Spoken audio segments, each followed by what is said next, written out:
ready to. Oh. Yeah, that's what I was waiting for. All right, welcome. Today is Monday, May 6th, 2024. It's 3:30 p.m. and this is a special work session of the Port of Olympia Commission. We have an agenda before us. Do we have a motion to approve today's agenda? I move to approve the agenda. Second.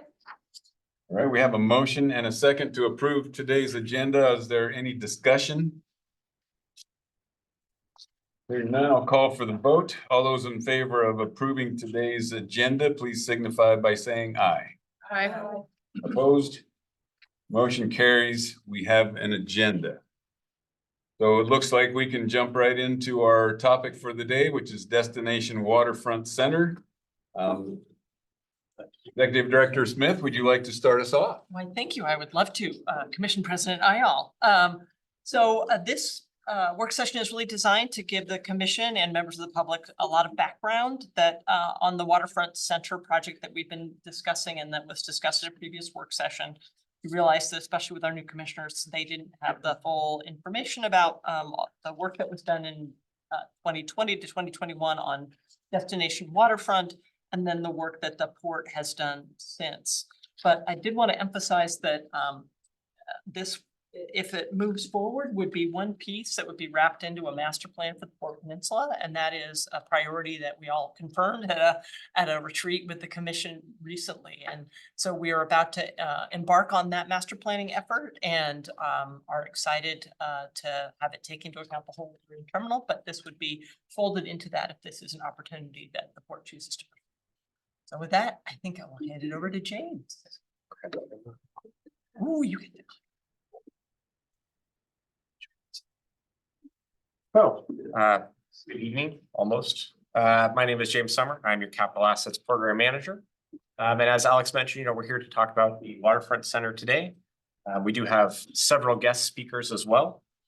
Before we get started though, I just want to acknowledge that this has been a very long and ongoing process. And recognize that many people who started this project or were involved with it are no longer here. That involves port staff as well as commission.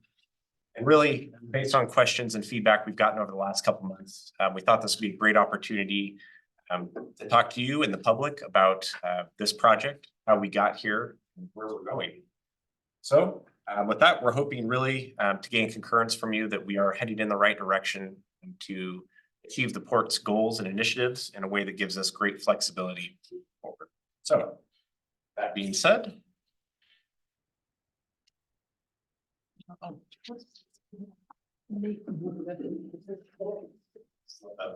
Either way. So as I mentioned, today's presentation is briefing only. We're not asking for any action. Again, really just trying to provide you and the public with information. So as I mentioned, we've got a lot of different presenters and topics, pieces of this topic. I'm going to start off today with the project background, really describe how we got where we are. Thomas Architecture Studio is here to talk about the Destination Waterfront Development Vision. Experience Olympia and Beyond is here to talk about the Thurston County Destination Master Plan. Port of Silverdale is here to talk about a recent project that they have done for a waterfront center. And then EHDD Architecture will be here to speak on their part, who is the selected architect for the Port of Olympia for this project. Forward. Oh, it was that. So, project background. So, I started May 1st of last year, so I just hit my 1-year anniversary. As I got here, heard about this project, I was immediately excited. I spent my previous life as a mechanical engineer dealing with new buildings. So when I heard about this, I introduced myself to fellow coworkers. I'm the guy that's going to get this waterfront center built, to which I got some laughs, some good lucks. And it was really when I realized after doing some digging that this project started in the 80s as a development vision. And so I kind of understood why my enthusiasm was checked a little bit. But here we are talking about it, so hopefully I proved them all wrong. Next slide, please. So if you've heard us talk about this project or really anyone, we keep calling it a catalyst project. However, in my opinion, what got us to where we are today is a catalyst problem. And the catalyst problem is the marina office. As I mentioned, this goes back to the 80s. I'm not going to go quite back that far. I'm going to start in 2017. And in 2017, we found mold in the marina office. It was remediated. We have gone forward with air purifiers and everything to make it safe. But I think what it really drove home is the double wide is way past its useful life. And it really got us thinking about what is the future of the marina office. Next, please. So this is the background that I put together, again, starting in 2017. And as I go through this, I just want to say that the Waterfront Center really is a convergent of several different processes and initiatives. So I'm going to briefly outline some of these and provide a little bit more detail, specifically what launched the port on its current path. I would say the three main topics to keep in mind as we go through this is the marina office, the option for consolidated port administrative functions, and the overall destination waterfront plan and vision. So in 2018, the POCAC was asked to review how the port utilizes its lease spaces. Again, this stemmed from us realizing the issue with the marina office and really trying to then dig in and see what is the path forward. And so they looked to see, how the port could utilize the resources that we currently have most efficiently and still provide space and accommodate the port's changing real estate needs, whether that's work from home, change in workforce staff. And so the full packet includes that report from them. But I would say the one recommendation that came out of it that was striking to me is that the POCAC recommended that in the long term, it is in the port's best interest to own its buildings rather than to lease. And also in 2018, we started the Vision 2050 process. In 2019, the Port Commission accepted the Vision 2050 plan. And if you're unfamiliar with the plan, it was a 14 to 18 month process that really sought input on the key stakeholders from the community into the destination waterfront. One of the key community goals that emerged from that, to quote from Vision 2050, is to turn the Port Peninsula into a premier destination by adding attractions, increasing accessibility, and maintaining a clean and safe environment. Excuse me. So there was a couple action items that came out of that. One of them was to add amenities and access to the water along the peninsula. Another was to improve and better market marina and boat work. And we do that by making investments and improvements that ensure that our facilities maintain a priority as a destination for visitors and tenants alike. Another action item was to increase our share of regional boat spending. And the last action item that I pulled out of there was to enhance the connection between Swantown and the core downtown. Also in 2019, MSGS Architects was contracted to determine the cost and the phasing of this project. So really what they were looking at was we were to build a new marina office as a phase one and later come back as a new building as phase two. What would that look like? And I think the end takeaway there is by consolidating into one building, we save an estimated 10 to 15%. And this was back in 2019. I'd argue that number has gone significantly up since then by combining them so we could save more. And then the third thing that I called out in 2019 is we had Skilling Engineers do an asset assessment. So I won't go too far into the assessment, but essentially they went through a bunch of our owned assets, told us what is your expected life expectancy of the building, whether it's the envelope, lighting systems, mechanical, all of that. That just really further clarified and told us that the marina office is past its due life. Fixing it would be exorbitantly expensive and would not be a good return on investment. So again, help to point us in the direction we're at. Also in 2019, or excuse me, in 2020, moving on, we went after a curb planning only grant for Destination Waterfront. And we got that from the Community Economic Revitalization Board. And we partnered with an award-winning team led by Thomas Architecture Studio, who you'll hear from a little bit later. So I won't go too far into depth in the Destination Waterfront Vision Plan. But the one thing I will call out, March 22nd, 2021, we had a commission meeting where Thomas Architecture presented. And there was a motion passed by the commission that was acknowledge the community input given to this vision for the development of a destination waterfront and recognize that staff will use this vision to continue building partnerships, market port properties, and develop project proposals for commission consideration, of which this is one of those project proposals. Moving on to 2021, As a means to advance the implementation of the vision of Destination Waterfront, the port successfully sought and received $250,000 in the state capital budget to program and begin the design of a mixed-use waterfront center. The port had originally been seeking funding for the full design and construction, but due to the award amount, we asked for a scope change for the design only. So that is where we are currently at with that award. In 2023, we got that appropriation extended again, due to turnover and staffing. We had to extend that from the 21-23 capital budget to the 23 to 25. That was all approved. And also very importantly that I will call out, we formed a port waterfront center project team. Excuse me. And really the purpose of that was, you know, as we talked, we have turnover, whether that's commission, whether that's staff, and really to make sure this project isn't siloed and that we have all the appropriate people involved. So real estate, finance, marketing, project management, and then, excuse me. Thank you. And really to help us moving forward and make sure that we don't have any lapses in this project. So and then the last item, 2024, which I do not have on here. It was a adopted 2024 capital budget item. As such, we went out for requests for qualifications. Went through an interview process of which EHDD was selected as the architect for this project. And they are currently working to put together a scope.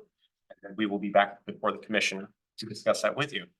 So, as I forgot to mention in the beginning, since we have so many presenters, and usually we hold questions until the very end.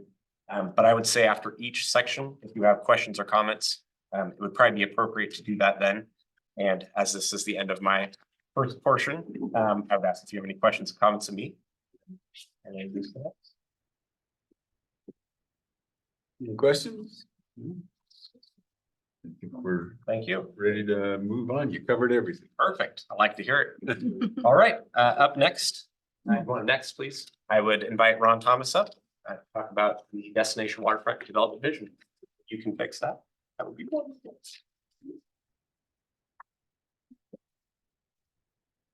Fixing the clicker. So nice to see everyone. Pleasure to be here. Thank you for being here. We'll see how they're doing. I believe Amos, my project manager, he's hopefully on the line as well. I'm here. Thank you, Amos. When I go astray, he'll be here to bring me back on the point here, so.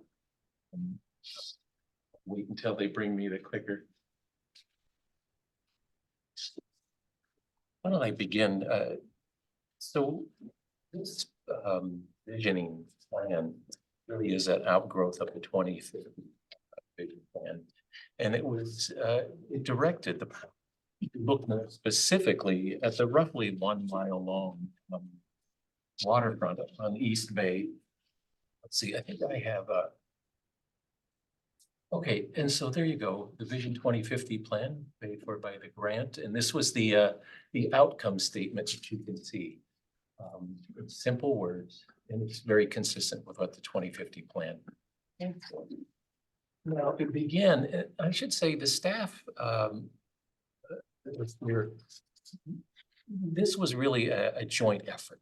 We did a great job of reaching out to people who would be good advisory group members. And they were just advising us, the board, on process. And as we got into it, additional advisory group members identified. Very broad. And then we also identified some key stakeholders that were worth reaching directly out to. These are people who might even be involved in this project somewhere as a tenant or just an influencer down the road. And we were very open to people being added to this. There were no limits on who could participate. And then the public outreach part, again, a good teaming with port staff. They already had a good outreach plan underway and this built on it. The only twist in all of this was the pandemic came along. Yeah, I swear it was right close to when we were hired to do this. It's like, holy cow, what are we gonna do? So you'll see the social media outreach, just under 12,000 public meeting participants, 468 number of email contacts 3,000. So some meetings were in person, all masked up, but a lot was done online as well. And it really boosted the numbers and public participation. So there was a high degree of participation and confidence in the whole process. Here's the schedule that we followed. So roughly over a 6-month period. So we stayed very close to what we proposed in our initial, and that we were right to date on that. But you can see the staccato of meetings, public outreach in red, the advisory board meetings, meeting at least once every month, that whole group that we mentioned. Select stakeholder meetings you can see, and then finally commission meetings almost every month, giving them an update. They were keenly interested as well in the process. As much as the product, they were very interested in the process. They just wanted to know, how were we receiving information? How did we document that information? And then just a little wordsmithing here on the public participation. And we had 2 online surveys. You can see 442 in the first one, 385 in the next, and a lot of different metrics for the questions that were asked. The first one, 10 questions, second one, 9. And again, feedback of the online surveys, a lot of different metrics to gauge their feedback. And the whole point in all of this was let the process follow as the public suggesting their feedback. No, there was nothing predetermined about the outcome of this. Okay, on our part, we did a lot of research. Just what are the basics? This is urban waterfront. What's allowed in urban waterfront?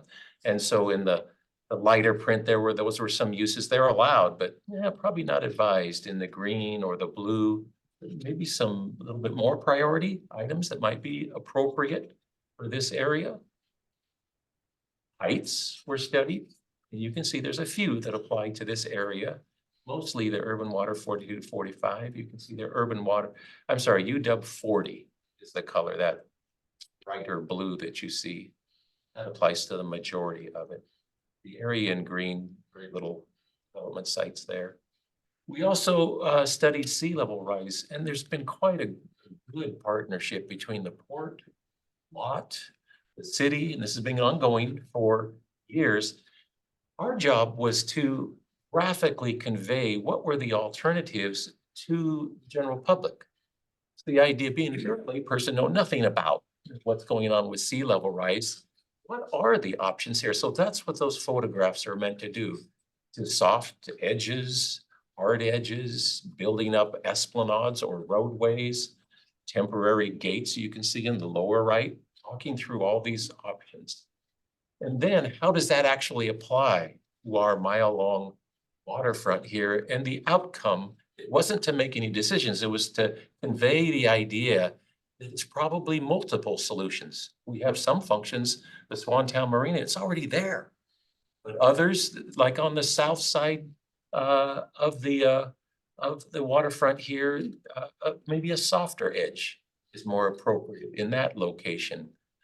And now, of course, we have another team studying the in-water cleanup and the idea that could some of the dredge materials actually be used in our sea level rise solution. And so that was left on the table, and that's being researched even further. Now, the development site plan, first of all, was to have a clear understanding of what was within a good walking or driving or transit or bicycle distance. And that's the consecutive circles you see listed there. And then was to try to have an understanding of what are the patterns of circulation that are already existing. And so on the streets, how would people come from downtown Olympia to this site? Which streets are appropriate? Some right next to the lot plant, even though they might be there today, maybe they're not there in the future. Or I think going back to the early parts of my career, 40 some years ago, when we started the Percival Landing Boardwalk. I had the good fortune of working on the very first phases of that, with Olson and Rowe Architects. And here we are 45 years later. Wow, what a development. But how do we get people from Percival Landing Boardwalk to the development that's on East Bay? How do we get them across? And so the little things that we do along the way to bring them east, to connect those two. Little things like locating the Parthia next to the farmer's market. You know, it's like, oh, it gives you something to look at along the way. These are all important linkages. And then the wonderful Billy Frank Jr. Trail, okay, somewhat undeveloped, but boy, is it cherished, and a great walking path all along there. I know I do it often. And so then how do you connect that with Marine View Drive? The idea of access or view corridors, view and access corridors, those would be running perpendicular from the street to the Esplanade. The importance of those, there's a certain cadence. I was sharing with Camille way back in the day, I'm going back now on my way back machine 25 years ago when I was doing the master plan for the Theophos Waterway in Tacoma, and we had view and access corridors every block. Theophos was no longer connected to downtown. Well, that was one way we could set up a rhythm. Why would we do that? Because now you're getting development parcels that are reasonably sized. You could expect a developer to be able to pursue that. You get too large, they're not going to pursue it, too risky. Or you start establishing patterns for infrastructure improvements. On Theophos, they happened to do A Street improvements that provided a lot of the utilities, the auto access, but they also did the Esplanade. By they, I mean the city. And the city did it extreme in that they actually purchased brownfield sites and they got involved in the actual marketing of those to redevelop. So that's a similar analogy to you here, is that, well, what if you did start doing some improvements along the way to incentivize development? So it's important that we establish a pattern for those development sites. And that's what's going on here with this diagram. Wait, could you explain that? Because I don't see it in the diagram. Hang on, and I'm going to show it to you in just a couple of slides. I'm going to show you the actual development parcels. And then there were talks of gateways and connections, like how you know you're even there, going through different gateways. And the public actually prioritized here was different architectural styles. We're not designing anything, but we had the public there, ask them for their opinions. And here you have Pacific Northwest. Contemporary Pacific Northwest was the preferred design style. Okay, so here's a response to your question. I wish this was a little bit larger, but each one of these different colors along the way, those are considered different development sites. They could even be subsets of these, but at a maximum, these are different development sites. And so for each one of these along the way, we actually took a look. This happens to be site A. This would be immediately south of the KGY building. And we took, what's the area? What's the height limit? What are the setbacks for each of those sites? So trying to get the facts out about each one of these sites. Are there anything limiting? What are some potential uses? This happens to be one of the sites that was marketed previously. There have been studies done for a boutique hotel on this site. I think there's actually 2 studies that were done previously. And so we're listing these as possibilities. And then I'm not going to belabor each one of these unless you had a specific question, but we go on site B. This was a camping site, and a lot of comment about the public loves this site in terms of they want to go there and enjoy their lunch, right? And just park and enjoy. That's a very big site to just be parking and enjoying. But site C, okay, the waterfront center site. Site D, just south of that. Some of these already have a lot of development on them, a lot of improvements. Albeit very low density improvements here, site E. A quick study was done for an RV, potential RV, and that was always viewed as a placeholder until such time that a more permanent and appropriate site. And so we had to pursue a text amendment for the port, and were denied in the end. It was like, holy cow, just the thought of having RVs on the waterfront just freaked them out, quite frankly. And no matter how many studies we gave them, and this was economically a very smart direction for the port to go in. They're very, well, let's just say income generating, even if it only was a temporary site. So on to something else for that site. It's a very narrow site. Sites keep going on site. It's site G, so this would be on the south side of the dry dock area, the Swantown, the dry dock. Could it be dry boat storage? Because site C, destination, I'm sorry, the waterfront center would be displacing some boat storage. So this is a potential. And some of these probably are undevelopable, the narrow site H is paralleling the Billy Frank Jr. Trail. It's opposite. Let me see if I can, there you go, site I. So this would be just north of the Children's Museum, and ongoing discussions have occurred with the Children's Museum about that site. Site J, something that the that lot would appreciate having an opportunity to pursue. Site K, this would be right at the entrance, actually a very important site because it's right at the entry to Marine Drive. Okay, here's some interesting ones. Overwater sites. This happens to be the KGY property. It's like, don't forget, you own that property. Or here's an interesting one. It's called OW2, Overwater 2. A lot of people never get a chance to see this because from the land, it's pretty well screened through foliage. It's at the very north end of the terminal lot. So at one time, it was quite a large deck kind of falling in. But the small boat folks, it's like, wow, that would be an awesome site. And believe me, they came out a lot in our public participation. They would love to see a small boat kind of marina, if you will. So next steps. It's actually going parcel by parcel. You decide, is there a use for this? Do we want to pursue it? So the waterfront center, that's what you're doing right now. It says what? It says site D. I have to look back at it.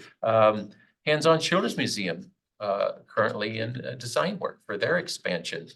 RV resort site, I mentioned, okay, that didn't go through, so look at something else. So pursuing, and even if it's a matter of just marketing the site, I mentioned site A is a potential. And then these are just some early graphics that were done to show this happens to be the waterfront center site. But the takeaway here is to think beyond the immediacy of like an individual building. In this particular case, you're seeing a complex of buildings. Always think beyond what it is, the media that you're doing now.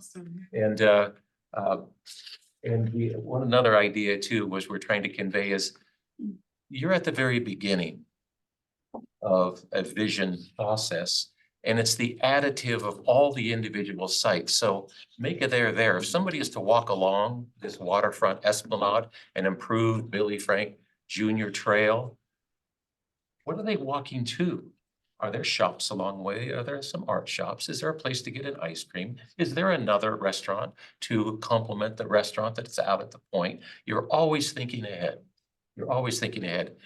All I have to do is go back 25 years when I started the Theophos Waterway, now fast forward 25 and look at the development that's there. Not every parcel's developed, but darn near every parcel that's developed along there. Have that broad vision. How do they access each of the sites? Is the solution for sea level rise buried within the cleanup of the in-water cleanup? One of the most cost-effective ways to take the dredge material, put it right on site, right on land, directly adjacent. Most cost-effective thing you can do. There are additives that can be added to that, and you literally build the site up. That might seem crazy, but how do you think that peninsula got there in the first place? So not so crazy of an idea. And again, just studying different aspects. These are some imagery that was shared way back when of waterfront center imagery that the public then reacted to. Hands-on Children's Museum expansion. So that's it. I hope that was swift enough and happy to answer any questions that you have. The big takeaway, it was just tremendous participation by the public. And to this day, I have people that participated in that ask me, what's the status? where are we going with it? There's still a high degree of interest. So as you get into the waterfront center, circle back with that same group that was participating in this destination waterfront. It's going to serve you very well. Any questions for Ron? Thank you very much. It's my pleasure. All right, up next to present is Annette Pitts from Experience Olympia and Beyond.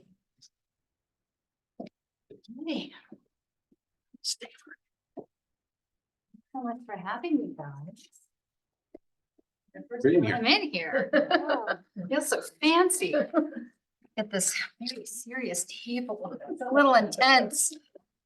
I'm gonna be talking probably at a much higher level, with a little less specificity. But that was so interesting. I only moved to this area about 3 years ago, for this job, because of this community. And it's so interesting to me finding the things out that I have, in that process that are, things that you guys started working on, you know, a whole gaggle of years ago. So, we'll talk a little bit about that.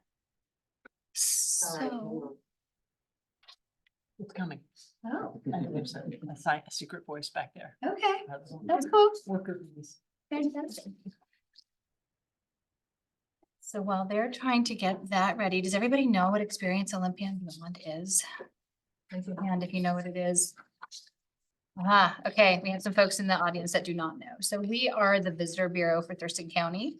And what that means is our job is to bring visitors to this area.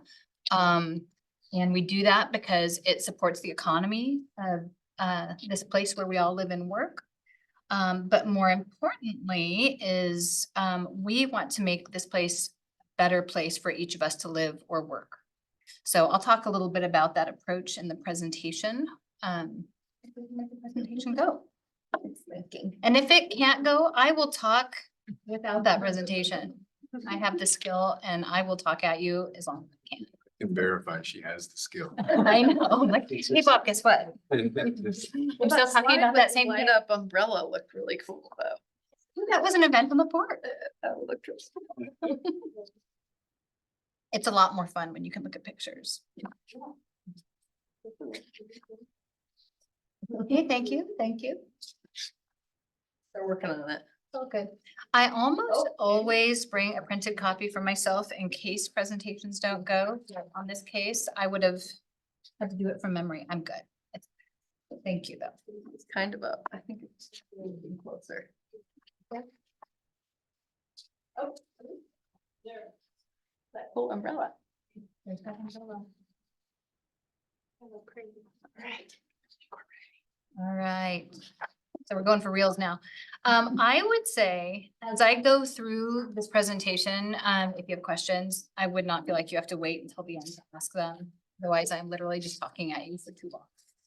I feel like we have been in so many meetings where I am doing presentations lately, so you're gonna hear some of the same things. But that's okay, it's really fun.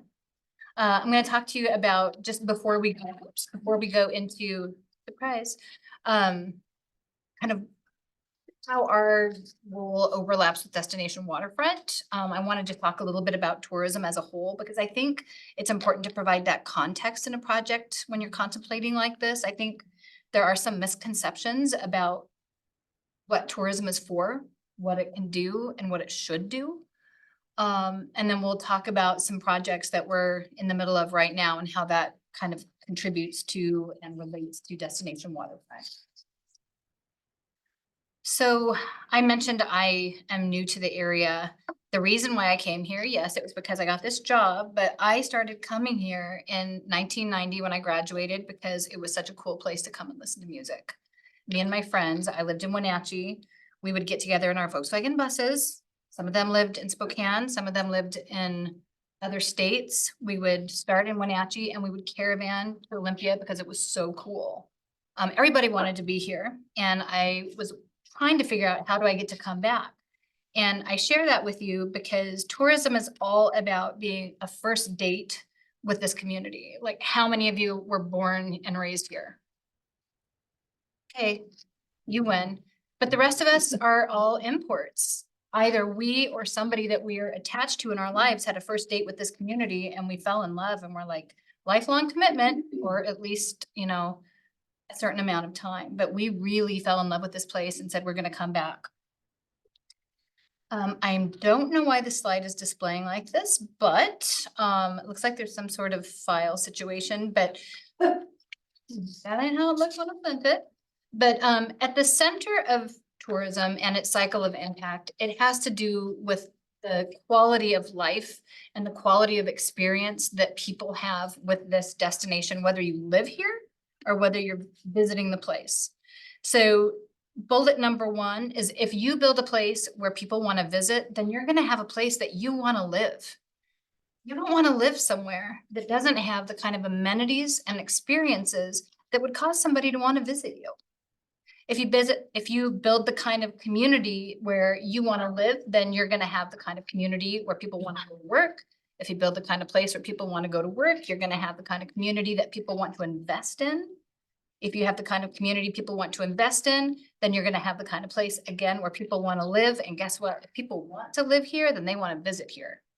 And when we survey people about why they're coming to the area, and I'll show you some of our sentiment findings, people come here for a whole gaggle of reasons, but the number one attraction that we have here is not a thing. It's not a store. It's not a waterfront. It's the people that live here. And when people are in love with this place, it goes a long ways, right? But if people are not in love with this place, you have the opposite effect. And what I have found when I'm listening as a new person, learning about Destination Waterfront, people care a whole lot about the port. They care about the work that you do. And that's why I just really appreciate getting to be here, because I think that tourism and Destination Waterfront have the capacity to have not only visitors really fall in love with this community, but have the people who live and work here fall in love with it again, if we do it correctly. So our role in the community at the Visitor Bureau is we're here to help add to the local quality of life for locals and the quality of experience for visitors by being thoughtful stewards of the region that we serve. That's probably not what you guys thought of when you're thinking of tourism. You're holding out a megaphone. You're like, hey, everybody, come here. It's amazing. No matter what, no matter who you are, come over here, spend your money. I do like that as well. However, in all seriousness, we're not here for volume. We're not here to bring everybody for every reason all the time. We want to find people that also are in love with this destination and are going to treat it thoughtfully and respectfully. We want to be good stewards. And as I've looked through Destination Waterfront and Vision 2050, I see a level of care there that I haven't necessarily seen in a lot of destinations that I've worked with. And I've worked with a lot for a long time. So I really appreciate the fact that how many outreach efforts there have been, how many public meetings, how many voices have been heard on all sides of the spectrum. I think it's all good. Our work is destination marketing. It is the holding up the megaphone, but it's also the destination development by working with our partners, whether they agree with us or not, because our job is not to convince anybody of anything. It's to find common ground so that we're working on a shared vision together. And certainly destination leadership, making sure that we don't just believe strongly in the work that we're doing, but we share that and we try to find understanding. And again, that common ground is really important. So we have been in the middle of a huge project called the Destination Master Plan. And what that is it is a 10-year shared vision for Thurston County as a destination, both for the people that visit here and the people that live here. It is a sustainable tourism plan. Again, it's not just about holding out the microphone and saying, everybody, everyone, all the time, get over here right now. It's being thoughtful about how we do our work. And then I also want to kind of have you look at some of these sentiment findings through the lens of waterfront activation. So we had over 1,000 people, or I'm sorry, I lied. I wanted 1,000 people. I got just under 1,000 people. We had over 900 people. that actually completed the world's most unpleasant, long, arduous survey. Like, I was shocked at how many people filled this thing out because it literally took like 25 minutes to do it. But we had over 900 people complete it, and we sent it out to not just our tourism industry stakeholders, which we always do send, those types of surveys out to these folks because obviously they have skin in the game. We want to know what they think and want. But we also know that stakeholders have skin in the game. So there's a little bit of bias there. So we also put this survey out to our local residents that might very well feel different. Then we sent it out to people who have visited the area before, and it also went out to prospective visitors. And we would expect when we ask people how important do they even think tourism is to the economy, we expect stakeholders to say, yeah, obviously it's important because we have stake in this. But we were really surprised to see over 70% of our residents say tourism is really important to our local economy when you have that many people participating. Typically, you're gonna have stakeholders say, of course, it's amazing, and your residents are gonna be like, who's coming here? Our locals don't feel that way. They believe tourism is important. When we talk to folks, our residents about what aspects of the experience were really important to them, deciding to visit, I went ahead and circled the waterfront on here. Everything on the left, and I'm sorry it's so small. I guess you can see it a little better from here, but as I'm looking back there, there's no way I can read that. A lot of the things that you're gonna find on the left, the arts, scenic beauty, waterfront dining, parks, not necessarily state parks, but parks, events, wellness experiences, attractions, museums, family fun, culture, cycling, concert shows. Guess what? All those things can and do happen on the waterfronts. Some of them happen here now, some of them don't. But they're very aligned again with the work that you guys have already done. When we talked, you guys, I don't know why on earth this is displaying like this. So I'm sending you a PDF next time. I'm not sure what happened there. Oh, good. So you can see that I'm not crazy. Beautiful. Okay. When we asked folks about what aspect of their experience was important to them when they're deciding to visit or live or maybe even move to an area, again, we came up with remarkably similar results. Waterfront is really important. They want scenic beauty, they want dining, attractions, museums, heritage, culture, the arts, events, shopping, etc. All very appropriate uses. Are you? Residents and visitors. Okay, yep. Visitors before, residents this one.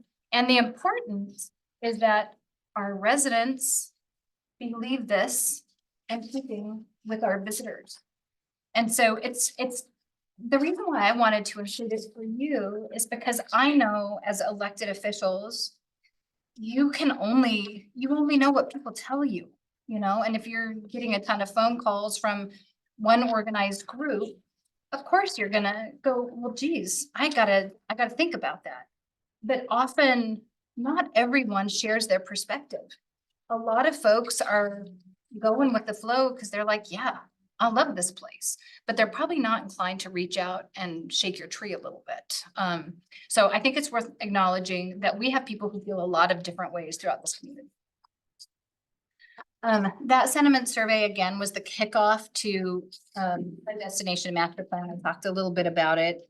I only included a little bit of information from that because you would literally be sleeping if I had you sit through the entire thing, but I'm happy to share the entire thing if you'd like it.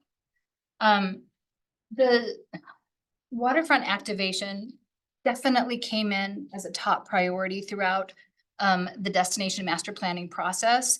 This process was a monster. We're not quite done. We're really close. We started last August. We brought a consultant out in September. We took them to a different location throughout Thurston County as a whole, every 15 to 30 minutes, 12 hours a day for 3 days running. And it was a warts and all kind of trip. We said, here's our best things. Here's our kind of take it or leave it things. Here's our things that we need a little help here. And not only showed them, but they got out and they had conversations with the people involved in those different situations. We took a look at every single strategic and or comprehensive or economic development plan that is published and in use in Thurston County. We used AI to amass all of them and then pull from them the common issues and opportunities and challenges that were present in all of those plans. We did that because we didn't want to accidentally, let's say we had, 1,000 people participate in this, and that 1,000 people said, we want A, B, and C. But if every community and jurisdiction and organization we're serving is working on something else, we don't want to miss that. So it was a big, heavy lift, but it was an important contributing factor to the work that we did and to the output of what we're going to do. We also had over 100 conversations happen from one in-person conversations, industry focus groups. We did the 900+ person survey. We did a public forum. We did multi-day visioning workshops. We have tried to tick every single box. And as we went through this process with the steering committee meeting every month, and the steering committee has a representative from every jurisdictional partner, meaning every community. We have a member from each tribe. We have the Thurston EDC. We have the Thurston Chamber. We have the port. We were told we could only have 8 people, and we said 8 people is not going to represent our area, or we are going to be in deep.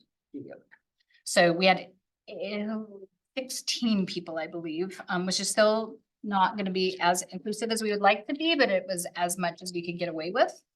But by virtue of going through that whole process, the same 29 issues and opportunities floated up over and over and over and over again. And at the top of that list is waterfront activation. People want to see the port become the shining star that it is. It's in its infancy, I think, right now. But it could be such a tremendous asset for this community, for the people who live here and for the people that visit. These are the priorities that you will not be able to read because they're so small. But the one that is circled in red says waterfront activation. What we're doing right now is we have taken all of these 29 issues and opportunities. We've identified who the project likely leads are going to be. They're being reconfigured slightly to make sure that they make sense for the organizations that will be leading them. And then we're going to be kind of resorting these based on capacity and ability to conduct this work. But as you'll see when you're looking through in your packets, a lot of these things are the things that the gentleman just mentioned that are possibilities for you to explore for waterfront activation. I thought it was interesting. You had said, go back and talk to the folks that were involved. You could also just go out and talk to nobody who was involved. And I think you're going to get the same output because we did. I didn't even know before we did this, the plan that was already in place. And we basically replicated a lot of your same findings. So I think it's very relevant. We're close to the end here. So if you need to cut me off, just wave me down. But I just threw some things in here for anecdotal information. I think it's good for you to know what your actual visitation is right now on some of your properties. We use a couple of different geofencing platforms to model visitation. It's based on smartphone use in the area. So we use Datafy as one platform, and then the primary that we use most of the time is Placer.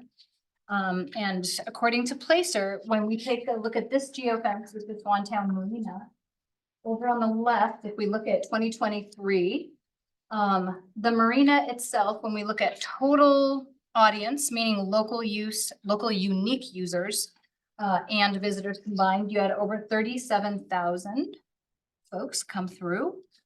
But when we look at visitors proper, which in Washington State, our RCW, when you're talking about tourism promotion, you have to be looking at people that are 50+ miles away. So when we look at your visitors from 50+ miles away, you had 5.6 thousand come through Swantown. So I think this is an important thing for if you're hearing a fear of overvisitation, Swantown is not overvisited or even close. You have so much capacity. It also shows how much your locals love and use this piece of real estate. So there's a lot of information available there. You look like you have a question. Okay. Okay. And then we looked at Port Plaza again, the last 12 months. And I guess I said 2023, that's wrong. It was the last 12 months, so slightly different.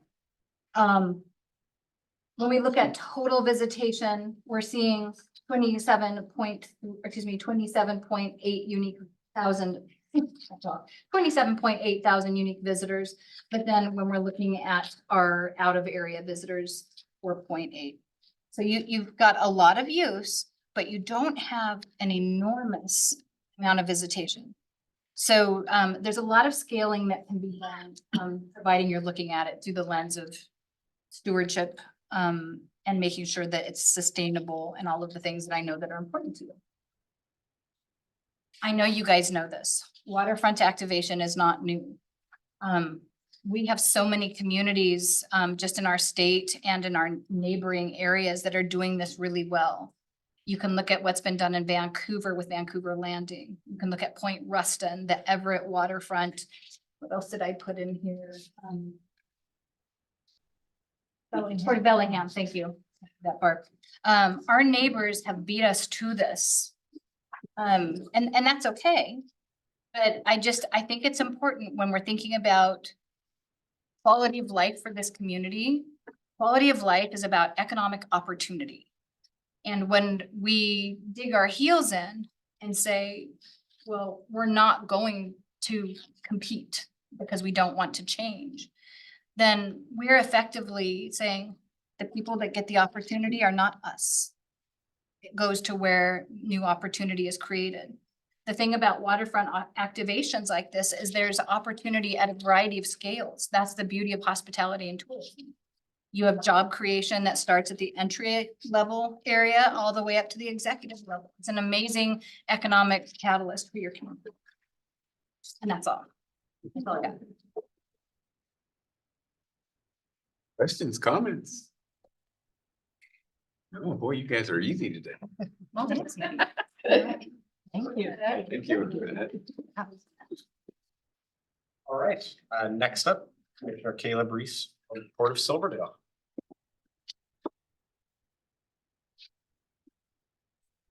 So I'm Commissioner in Silverdale. We were probably actually about the same place you guys were when we hired EHDD. Actually, it was Patano Designs at that time, but then they merged in with EHDD down in California when about a month after we started working with them. But We've so been saving all our questions for you. okay, I'm gonna try and make it really short, but I actually brought all of our 30% design documents, if you wanted to see what you end up with at the 30% design. Not sure which button I hit here, but so this was, yeah. Right one, right? No, No? I want the one that, the one that just, yeah, that one. So we did it in phases also. We had already done quite a bit of work with the community. We had a lot of meetings. We had our port, where there's 3 commissioners. We have 1 administrator and an attorney. That's so we're a lot smaller. But our attorney had done a lot of work with the public, meeting with the public to figure out what we wanted in a building. And then we'd gone with another company, and then we went the HDD, and we still weren't sure what we wanted to do, where we wanted to put our building. And this is, if you look at the middle picture is the aerial view of our port. We just have transient moorage, and the buildings that are on the right-hand side, the furthest right one, right in line with our boat ramp, is an old pub. It's been, it was condemned, so we know we need to build something there. And if you look towards you can't really see it on there, but I'll get to the next. If you look on here, there's a gray thing on the right-hand side that says PS3. That's the county's pump station, which if you look down towards the beach, you can actually see the original one under the green where it says lawn area. It's right on the waterfront. So we have an agreement with the county. They're gonna rebuild their pump station, it's gonna get moved back. And at this time, when we first started, we thought we were gonna build a building around that. The soil underneath it's bad, so it would just cost us a lot more. And with sea level rise, that's when we decided to put our building back up at Byron and Street. So these were some of the very original stuff. This is all the conceptual at the beginning, and then you'll see this design. It was like the first thing was thrown out at us. And you'll see there's huge change from that to what we finally ended up with. And that was all with a lot of public input. So this one's pretty modern. Okay, now we can do the other one.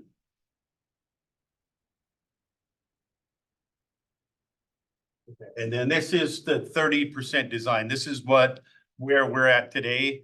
We actually received it in September of 22. Our administrator had been with us for 28 years left. And so for about a year, we didn't do too much anything with this because I became the administrator. I'd never touched QuickBooks, but we made it through it. We finally got a new administrator and things are back on track we're working on funding now. But so we have a boat ramp. Off to the left is a yard where we have a rowing and a sailing club that the port owns the boats and they run the programs. So part of this waterfront center is for them. You can see I'm gonna just go through these real quick because there's our floor plan on the left-hand side here is basically the footprint of the condemned pub building. And it's a tall structure, but it'll be a non-conditioned space with pull-up doors on the side so that we can have farmers markets. The rowing club can use it if they want to bring some boats in to work on. Sailing club can use it. And then 3 retail spaces across the front. 2, we originally called them classrooms because of zoning. There are 2 meeting rooms on the right-hand side with a divider that'll slide out of the way, so we use it as one big room. And then locker room and restrooms and showers for like the rowing and sailing club. Right now, when they go out on the water, the kids throw their backpacks in the grass at the corner of the fence and lock the gate when they go out and do it. So that's where that stuff is projected. And then upstairs would be a big meeting room, about 120 person meeting room. You can rent it out for weddings, anything like that. And then a balcony on the front that it'll look out at the water over our parking lot at the boat ramp. And then in the top right corner is a catering kitchen. On the left side is an office. And then the entryway will be in the middle building where the stairs are there, and there'll be an elevator. And then we wanted some picnic areas out in the grass. And so this is an idea of what they will look like. We still are, like I said, it's 30% design, so we're not sure if we want to do 2 or 3. But it's the front of the building from the street view.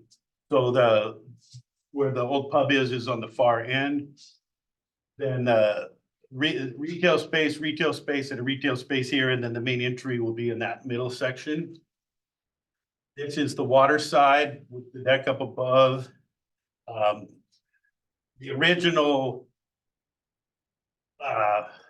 drawings from Patano had the pub being more of a non-conditioned area having like slats with openings. We were concerned with getting birds and stuff in there. So we wanted the roll-up doors and stuff, but this has the slat design. This is the upstairs meeting room. This is that area I'm talking about. It'd be non-conditioned space, but it'll have doors on the end and on the side so that you can open it up. So it's like for farmers market, or we don't have a dedicated area like you guys do for a farmers market. So that's it. And we did do, we had some public meetings. We had a lot of extra special court meetings like this, and I don't know what you want to know, so I'll answer whatever questions you have. Like I said, I did bring all the documents are in there, so I could show you what we got. We got a book from, I think it's Cushman Wakefield, that has cost estimate. It's a 28-page book. It goes through how they came up with the prices and everything. So. Do you have anything you want to know, or do you want to see that stuff, or? So on your sea level rise mitigation, you said you moved the buildings up, so what is the elevation change and is there? It's probably 4 or 5 feet higher at that area in the back. The county's pump station, and I think they're designing it to fail. They've decided that they want to build they're gonna build it at that same sea level. And they're gonna build a 4-foot high concrete box that pump station's gonna sit in. And they think that, and then have stairs down into it. I think they're gonna be in trouble. At first, they didn't even want to admit, our attorney who was involved with all this a lot, he's really into sea level rise and he did a lot of studying. And then Eric Barr with Patano did a lot of studying on it when we were doing this, when we were meeting with the county, and the county at first didn't even want to talk about it. They were like, no, we're not gonna, it's too expensive to worry about that. Well, I think it's gonna be too expensive not to worry about it. But so basically it's probably 4 to 5 feet difference in elevation. So, and then, like I said, the soil conditions down by the pump station, there's down 32 feet, I think it is. There's like 10 feet of peat moss. So the foundation would have to go down below that. It would add huge amounts to the cost, so. What would your advice be for us? Like, based on your experience, what was challenging and what would you look out for? What would you? The most challenging part was to. And somebody said it in here, I think it was, she said, you want to make sure that when you're, or maybe it was the architect, I can't remember, because you guys are kind of at the same spot we were, because we had a different architect firm that did our comp plan and our other stuff. And then we decided to go with Patano and UHDD. The biggest thing, the issue we had, and it was more before Patano came along, because we kind of got that straightened out, but we'd have these community meetings and you'd get 6 people from the community and 25 people from the sailing club. Well, you start asking for what amenities you want in this building. You know, you're gonna get 26 votes for a sailboat storage, locker rooms, all that stuff. And you'd have 6 people say, well, we want a community room that we can come rent. We want this, or, you know, so that was, I say that's probably the hardest part to really, I try to keep a completely open mind. And some of our commissioners aren't quite as open, so it just that is the biggest thing I think you need to watch out for is the squeaky wheel gets the grease, but you got to make sure that the squeaky wheel you're listening to is the right squeaky wheel. If you've got one group that's trying to push something that isn't what the general plan was, you know, we can't. The way I tell the sailing and the run clubs both, you know, the sailing club, it has 30, 40 kids in it in each of their sessions. And it's like, I can't spend all the port's money on 200 kids for the year when there's over 12,000 kids in our port district. So I think that's the hardest part of the whole thing is making sure that and the commissioners have to figure out what it is they want. If everybody's got a different idea what this building is gonna do, then it's gonna be hard to get it done. Well, What is your financing plan? we are still working on that. Like I said, we're a pretty small port. We did not get any grants for doing the design work. We've paid for it all out of pocket. I'm working right now with the Kitsap Public Facilities District, which I'm assuming you guys have one here too. It's the sales tax revenue we're getting everything ready because they're hopefully next year in the legislature, the legislature will give them more money because right now it's through 2041, I believe. And they want to extend it to 2056 where they get that extra sales tax revenue. That's the sales tax revenue that built like the ball field in Seattle. So that's what started it. And then the rest of the states back it was late 90s, the rest of the states said, well, why is all that money going to King County? We want it. So like in all the economic development districts or public facility districts have done it different. Spokane, actually, the public facility district actually owns all of theirs. Kitsap County, they've invested in different community things and they'll go 66%. So we're assuming we're gonna have to do a bond at some point. We're trying to figure out where we want to go. Any other questions? It's back to public benefit. How do you weigh it? We didn't have those groups, you know, it's It's, like a number of people. yeah, It's maybe not the greater representation, and you're right, people, or, you know, Annette was right when she said, you know, people don't come and say, good job, or keep going. People aren't always so interested, but they be of that mind. yeah. So I was looking at the list of people that you had on his report from before, and it looks like you've reached out to everybody, so that's a good place to start, but it's I've never worked with this kind of money in my life. I was a telephone man for my career, so I retired about 6 months after I became a court commissioner, so I actually brought this up because I was gonna say, this is the most expensive thumb drive I've ever held in my hand, you know? But this is all the documents from EHDD at the 30% design, and I was actually, for me, it was very educational experience, because we not only were doing our building, but a person from Potano and myself were at all the meetings with the county about their pump station, so I learned a lot about that. But then we pulled away from that, and I'm still involved with meeting with them when they meet. They haven't met a lot. They've kind of put it on hold for the last year, but it just, you just gotta really be careful to make sure that you're not letting one group take control of the building. And that's, you know, for me personally, so there's a couple things in the building that personally, I think we should have built our port office in it, like you guys are talking about doing. We didn't build a port office in it. We're leasing a building across the street for our port office. Doesn't make sense to me personally, but that's the other commissioners so that's where we are. And that's the other part. Whatever you do, if 3 of you vote for it and 2 of you vote against it and it passes, the 2 that are against it can't go out into the community and say, you know, this is bad, blah, blah, you know, you guys as a group have to be a group, or you're gonna have trouble. That's the one thing I would say. All right.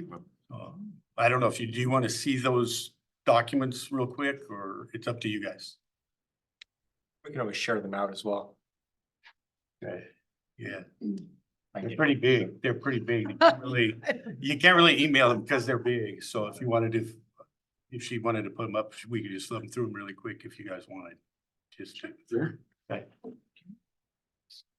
Thank you for driving down. I think while she puts that up, Well, I don't mind the only thing I minded was that stupid pay parking. Cause I got here and I went online to do the pay parking, and I didn't know that I already had an account from when I was in Florida like 5 years ago. So I got all through and it says, well, this phone number is already associated with it. But so this is from, I guess it was Cummings that did this. But this is this is the drawings. Oh, no, this is the methodology for the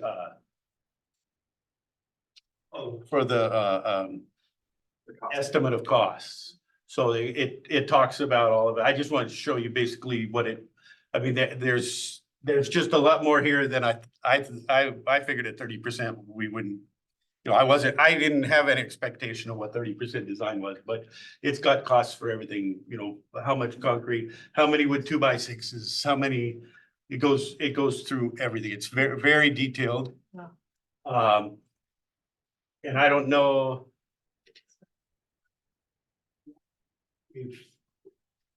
I'll ask Chris, are you guys using, for environmental, who are you using? Are you still using, We have a different environmental. Oh, data. different- oh, okay. Haley Aldrich had a lot of historical data on flood inlet. Yeah. so it's very detailed down to how many valves and, I mean, it's, and this is only the 30% design, so.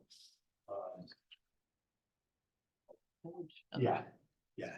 So can you put on the one that's, was the 30%? No. Yeah, this one. So then this is the actual 30% construction drawings. And it's, I think there's like 76 pages, but it shows basically the same thing I already showed you, but then it goes into great detail. I mean, it's very detailed, even at the 30% design level. Commissioner, what was the trigger that really got you guys moving forward with this? The trigger that really got us to go forward with it, and for me personally, I think we're probably, like you asked about the financing, I think we were probably a few years ahead of ourselves. But the trigger was because the pump station was gonna be moved. And the original thought was that we would put a deck on the top of the pump station, wrap our building around that pump station. So that it would be an observation platform. And then when we did the soil bores, that's when, and so, but now we're into it, so let's go, you know, but we truly. Right, we truly don't have the money to do it today. We're without getting grants or something. And we've gotten grants for most of our marina work and stuff. We actually have 2 grants right now. We're all a little leery of grants because they always come with a lot of, I don't know what you call them, shoestrings or something, pulling different ways on you. And so, you know, once you use a certain kind of grant to build something, you have to fulfill all those obligations for years and years. And, you know, like our dock was built with a grant from the RCO. And so, and it was from motorized boat stuff. So like to attach the non-motorized sailboat float to it, we had to jump through a ton of hoops. And so that's made us a little cautious about saying, let's go for a grant to build the building. But you can see, I just wanted you to see how detailed everything was.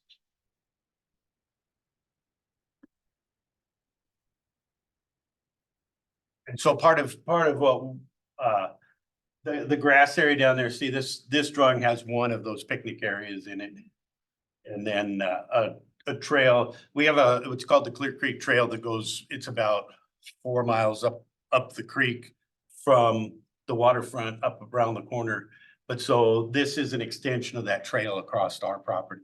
And then we have a wetlands over to the left and we want to continue that trail through the wetlands at some point, so. What was the word agronomic on the picnic shelter? I don't know what that means. It was in one of your previous slides. Axiomatic. Actual what? Axonometric. What does that mean? It is a The view. particular angle of the view that architects like. Yeah. Okay. Looking at it from an angle up here. It's not a perspective, all the lines are parallel. This way. Architects are an interesting bunch. So I just thought you might be interested in seeing what. Yeah. Cool. But there's a lot of stuff there. There's, It's not just a sketch. yeah, it's, you get something for your money. And it'll come on a really cool thumb drive. Do you have any businesses interested in the properties yet? We haven't even tried to advertise. We won't have a problem. They're fairly small. They're only a little over 500 square feet for the one, and then I think the others are 700, something like that. We won't have a problem renting them. They're right on the, on the water, and being a new building, people will really want to. So we already have, there's an existing buildings that are there. I'm not sure if any of those tenants will want to move into that or not because of the cost is going to be more than our existing buildings that are old. So, Did you hear any public concerns about that? I mean, we're coming out of the pandemic, our downtown. A lot of and at the same time, there's a lot of growth, right? An opportunity to development. Did people express any concerns about why create more when there's empty? we're kind of different because our port's we're in a little section of town that's called Old Town. And it was the first part of Silverdale. There was originally a pier there and there were buildings on it, and it was the egg farmers that actually, the port was formed for the egg farmers, and there was logging in the area, but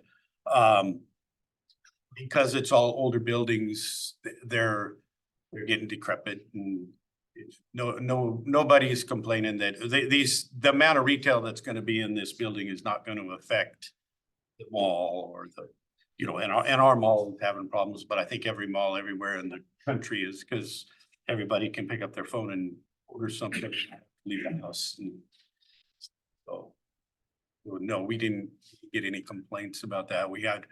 Actually, I would say it's the other way around. They want us to put in more retail spaces, more restaurant spaces, retail spaces, that kind of stuff.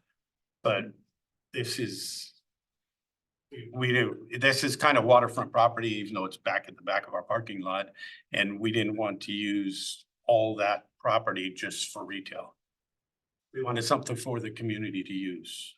So I don't know if that answers your question.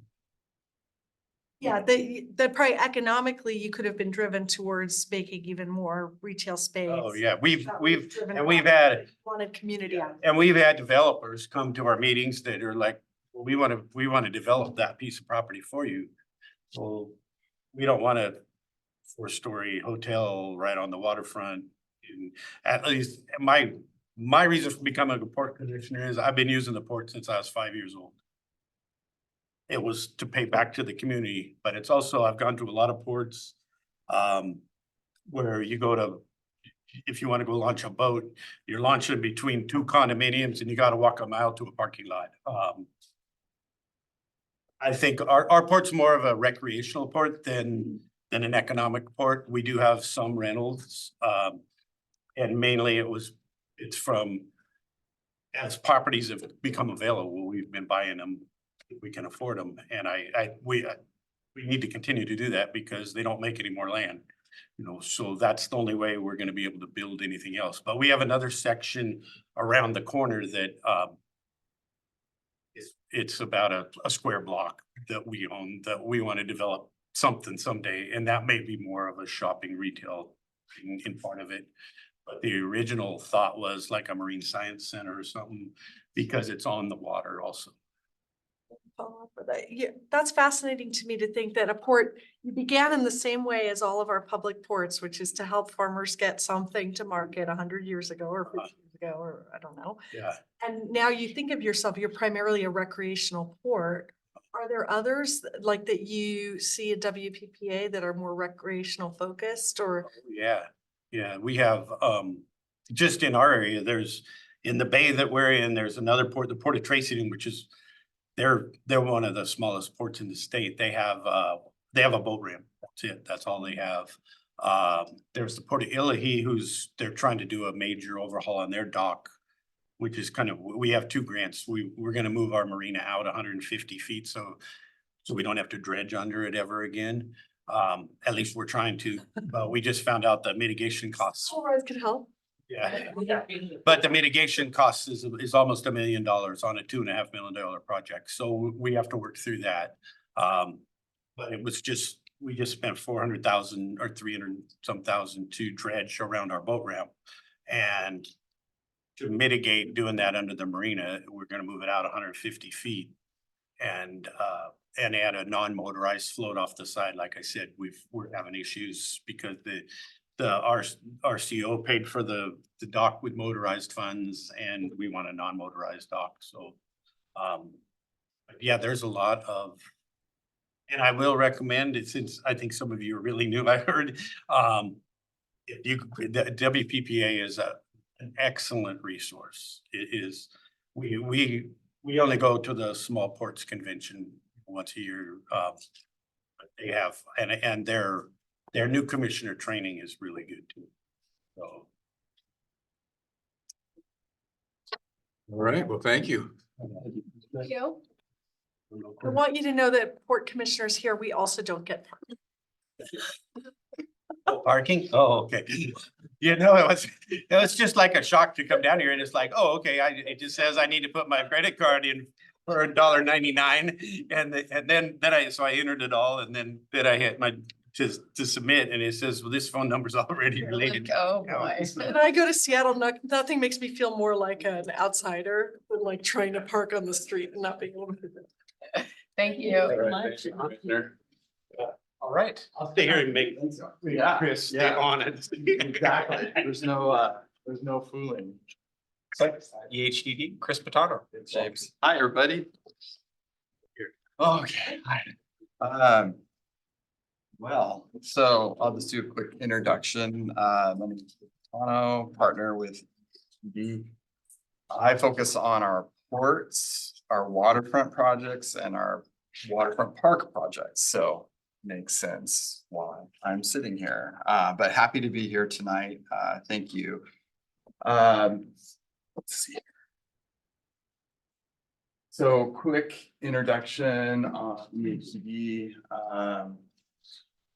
As Caleb mentioned, I merged my firm of 25 plus years with EHDD. So we've done work all around the Puget Sound, including work with Port of Tacoma, Port of Seattle, Port of Silverdale, now Port of Olympia. Also working on a project with Port of San Francisco at Fisherman's Terminal, which came along after we interviewed here. That's really interesting and relevant.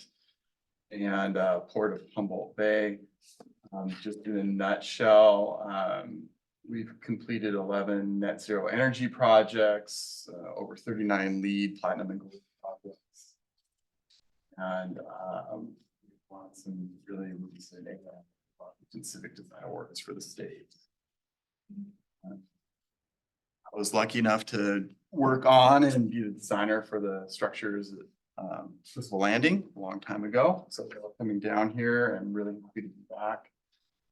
Also designed the Smith Cove Cruise Ship Terminal and Event Center for the Port of Seattle in 2011, 2012. This is a restaurant market building near Pier 45 in San Francisco.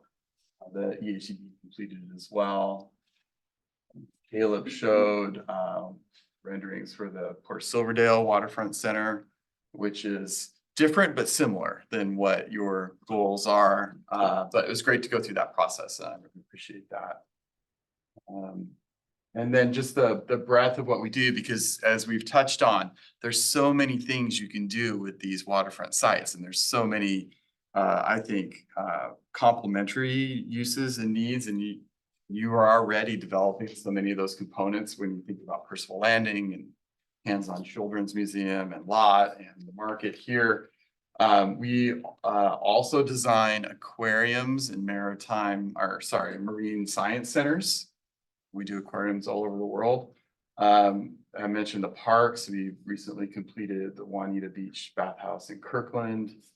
We're working on an estuarium in New York City for the Hudson River. We do want to talk to your estuarium people. I know that conversations happen, but we still want to see what we can help out with. And then, of course, just breweries and commercial developments, things like that. So I think that breadth of experience is really important because, again, of all the potential and insight that you have. showing just a few graphics from the interview where we were thinking about a lot of things that were mentioned by Thomas Architects and a lot of the work that was done. And we've worked with a lot of different communities and a lot of different ports. And we definitely believe in building on the work and the time and the money and the investment that's been made to date. There's been a lot of really good work done. You've done this, you've had these conversations with your community. You've defined these goals, you've defined these aspirations, and you've gone through that public process for the destination waterfront and for your 2050 plan. So one of the things I want to say today is encourage the commissioners to build upon that as we move forward and think about that work that's been done as a solid foundation. Again, we were making conclusions here that have been made, but also identifying goals about making those connections to existing assets and looking out to the point in what may be. Kind of taking another look at the studies that you saw earlier, thinking about how you make that land side to water side connection, and points that we like to make when you work on these waterfront sites. And I think Caleb was showing it at Silverdale, but it's true for all these waterfront sites. There is no back of a building. Everything's a front, and that is a real design challenge. And you've got to have the water facing side, land facing side. How do you greet the public? Where does the service come in? How does that work? So we just did a quick look at opening those views up to the water and orienting those buildings from the water to the land side, thinking about phase 1 and phase 2, and really being inspired by the timber terminal that you have and logs and the work that's going on there. So those are just a couple examples from our interview, sketches, things that we thought that might be. Ooh, that's not. Well, we can kind of read it. One of the things that I wanted to get into more today, and again, Caleb touched on it, was the process. What process are you engaging with here? Caleb was showing the 30% design document. So there's two ways that architects, well, there's really one way that architects talk about the design process, which involves the architects and the engineering team. And the programming phase, sometimes you need to do that, sometimes you don't. But we know with some of the questions here, we want to do a programming exercise with you in the port to just define, okay, port offices, marina offices, maybe there's some other components in this phase 1 building, but we need to do that work with you to really get our arms around what's going to go in this phase 1 building. The next phase is schematic design. And I'll jump back to these, but I'll just go through them. So programming is basically saying, what are we doing? Schematic design is getting the design team together and actually starting to put some decisions together, lines on paper, understanding sea level rise and other things, and those factors to you and your team so that we can start to locate that building. But someone made the comment earlier on those drawings that were being shown. We can wave our hands and talk about what might be all the time, but that doesn't get people inspired. That doesn't raise money. That doesn't get the community behind you. So this next phase that we're going into is actually defining what the project is. And this is where I've always seen the excitement builds and you have a lot of opportunity. So you go programming, schematic design development. That's when you bring on more of the engineers, mechanical engineers, electrical engineers. You've been talking to structural, but you don't want them to get you don't want to get too crazy. So you tell them to wait a little bit. We're working with our geotechnical engineers that specialize in these waterfront sites. These are very, very difficult sites to build in for all the reasons that you know, between sea level rise and contamination and poor soils and earthquakes and volcanoes and all the wonderful things about where we live. But design development, we then bring in the engineers and we do more work through that phase. Now I've put in here fundraising based on our conversations that we're at least starting to structure this so that we would like to get you through design development and then have that fundraising effort. I mean, that fundraising effort can kind of always be going on and be running parallel, but that is a good place to break the work. Then you go into construction documents. Okay, now everybody's working, and this is a lot of the work. And there's a Washington State fee schedule, and they break down each of these phases, and there's percentages with each phase where the fee gets allocated. Construction documents is almost 30% of the work, 30% of the fees. So it's a big effort. That's all the coordination, specifications, even in more detail than what was showing. You then take those construction documents as you get near the end, you submit those for building permit, finish those up, get the project ready for public bidding, which is the whole public bidding process. Then you go and you bid the project. And then once the project's bid and you select a contractor, there's the construction administration phase, which is the design team supporting the contractor and representing you as a client to build what you've paid to have designed and make sure that it's built with quality and with all the intentions that were put into it. There are other ways to bid a project. You can go design, bid, build. You can go more of a design build package where you bring a contractor on board. Those are decisions that can be made a little bit further down the road here. But I also have, and it was cleaner graphic, similar to our earlier presentation. Another way to look at it and terminology wise is, and this is port language, this is language that the Port of Seattle uses, this is language that the Port of Tacoma uses, is 30% design is the schematic design. 60% is design development. So again, if you think about the whole effort to design and document your project, do the engineering, 30% schematic, 60 is design development. Construction documents, you have a 90% and 100% deadline. The 90% is usually when you put that set of drawings in for building permit review. And then while that review is happening, you finish up the 100% documents and get that ready for bidding. And then the bidding and the construction administration is the same. So I wanted to just go through that. Each of these phases, even though you sign a contract, we're gonna be, what that contract is. You can sign a contract for the whole thing, but it always says in the contract, if we get to a phase, we get to the end of a phase and you don't want to proceed, you don't proceed. Like you have that, you have that power as the client.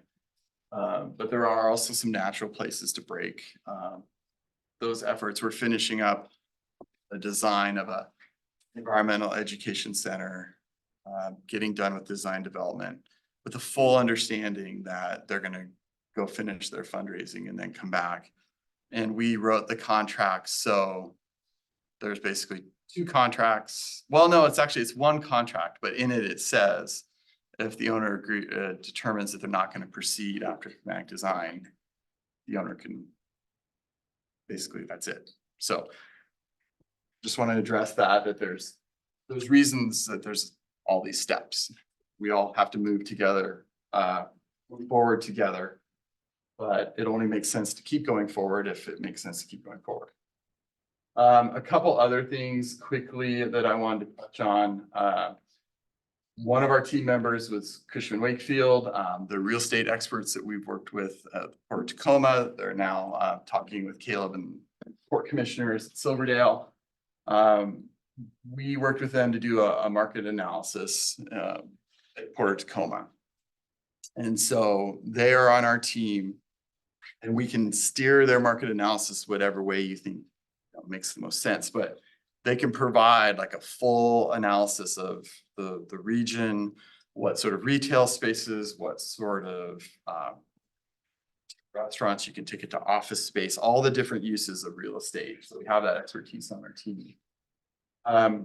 We also have Haley Aldrich. They're really the premier shoreline geotechnical experts.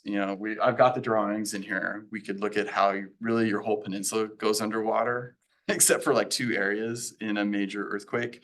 You've also got tsunami considerations and other things like that. I mentioned the soil. So Haley Aldrich has a lot of the historical information on Bud Inlet and the ground that we're sitting on right now. Team member Here's some of the mapping. See, only everything that's in red has high liquefaction. So, you know, there'll be decisions where, and this is where the waterfront expertise is really critical. There'll be some decisions that you're gonna have to make, your team's gonna have to make, where it's like, do you want to design the building so when there's a major earthquake, it only settles 4 inches? Or it only settles 6 inches? Or it actually can settle and tilt and everyone gets out safe and nobody dies, but your building's not usable after a certain level of earthquake. These are choices that you have to make because there's costs, right?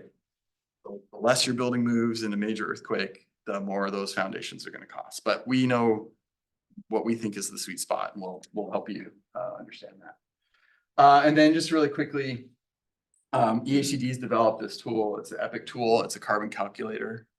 We could take very early drawings and we can analyze the carbon emissions. It's your local utilities are built into the program.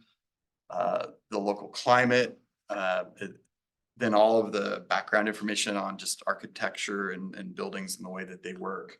So we can target your carbon.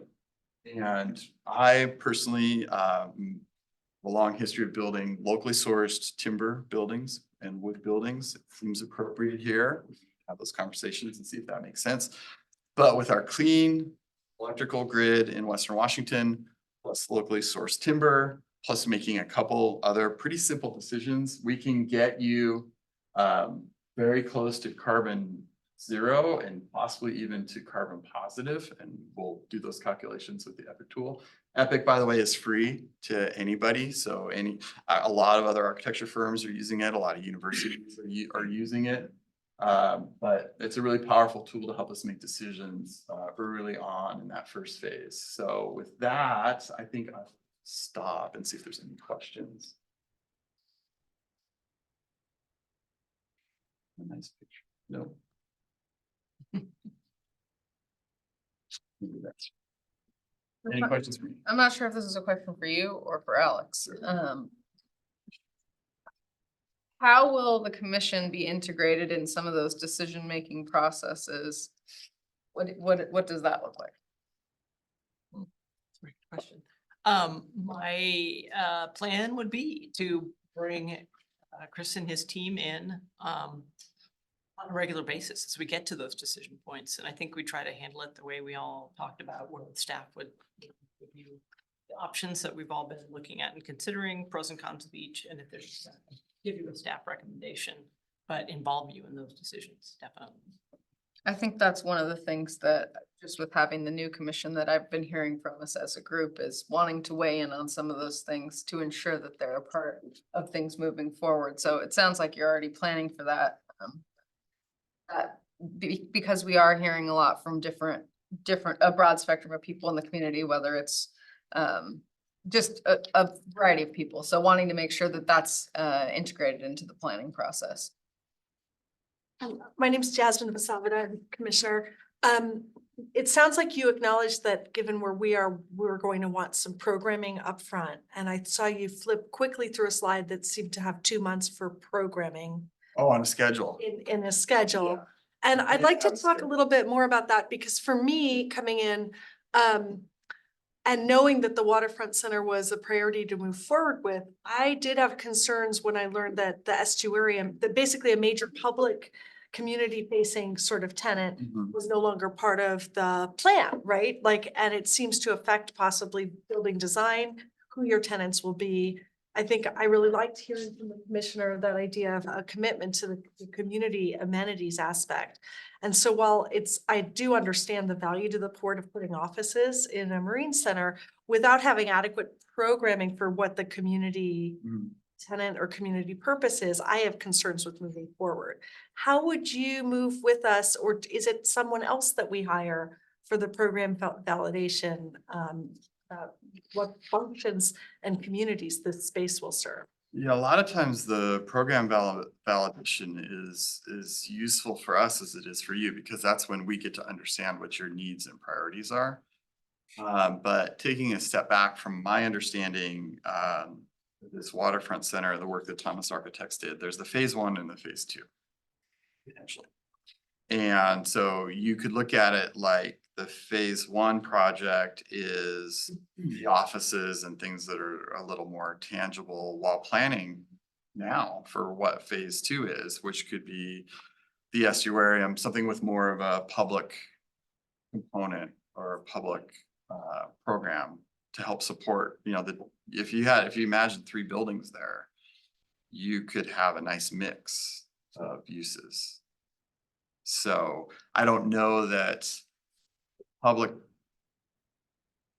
potential is in place of the office. I think they go hand in hand. Is the programming period a time when we would further explore like the educational partners who've expressed interest? We have some educational partners who've expressed interest in being in the same building as the administration offices, that we would flesh that out? Is that the expectation? That was sort of partly my question is when, it sounds like they got a lot of public engagement at Port of Silverdale as the design was progressing, and just curious, like, how does that happen in a typical process? Because we definitely want to facilitate it. Yeah, so the community engagement piece is different than programming. And so one suggestion is you've done the community engagement piece and you've got a lot of that data. So some of it is sifting through it and like really leaning on that good work that's been done to date. Some of it could be that. So then programming is actually focusing on the specific thing that you said that you wanted us to come design for you, which is this phase 1 building. Could we expand that to say? Wait, that we said, you mean in the RFQ, basically, that was for forward with? this phase 1 building, I believe, right? Wasn't that supposed to include some market work though? Market feasibility? That would have been part of your graph about the RFQ? Yeah, and so I Yeah. think to clarify, when we talk about this building, kind of side tangent. Yeah. We talk about programming the spaces and maybe not being 100% sure what's going in them. We did do some initial with Thomas Architecture for space programming, so we do kind of have an idea. And I think one of the initial things that came out of that was, the office space, as we mentioned, which would be, not the whole project.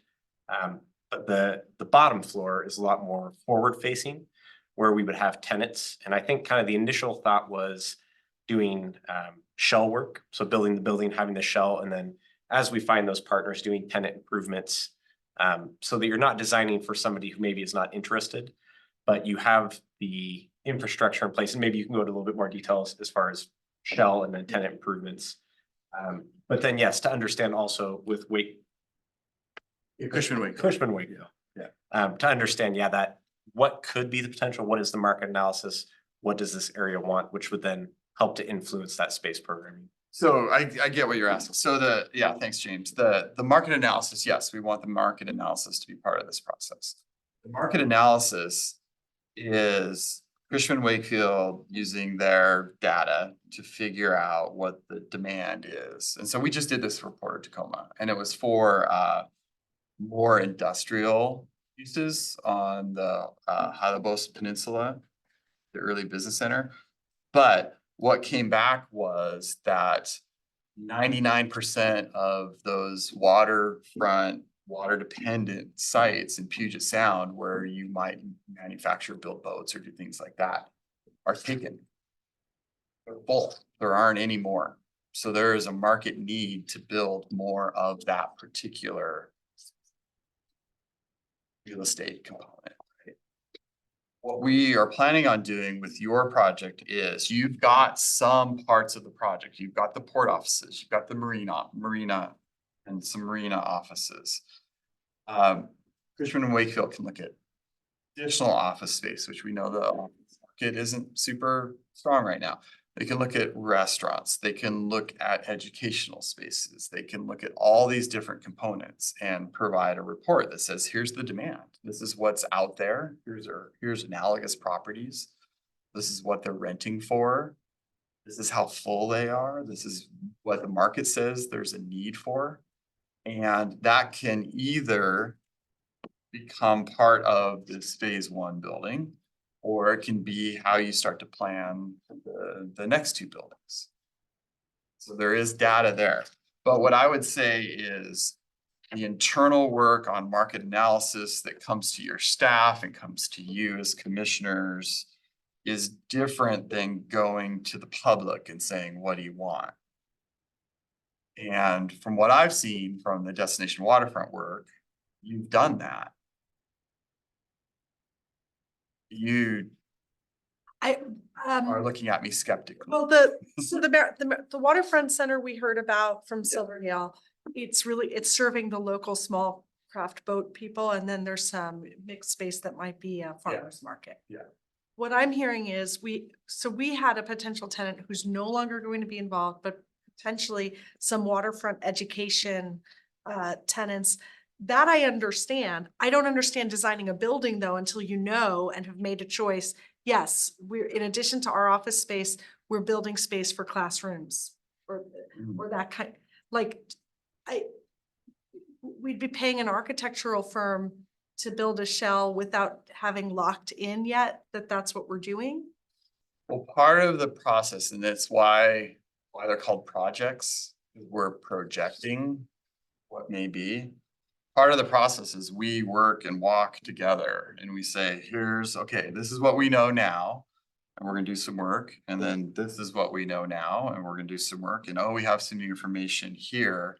And you progress it and you move it forward. So you can't ever know, I guess the point I'm trying to make is you can't ever know everything before you start a project. You can know a great deal, and you and your staff, and you've done the right work. You've done a tremendous amount of work. You will never know everything before you start a project. Using the Port of Silverdale as an example, they had done some community outreach, but we knew that we needed to have those community conversations. So we built into our fee that we were going to have these community meetings. Now, we are not planning on doing that here, but we could. So, but I'm just, again, I looked at the work that's been done to date as very valuable and a good place to start.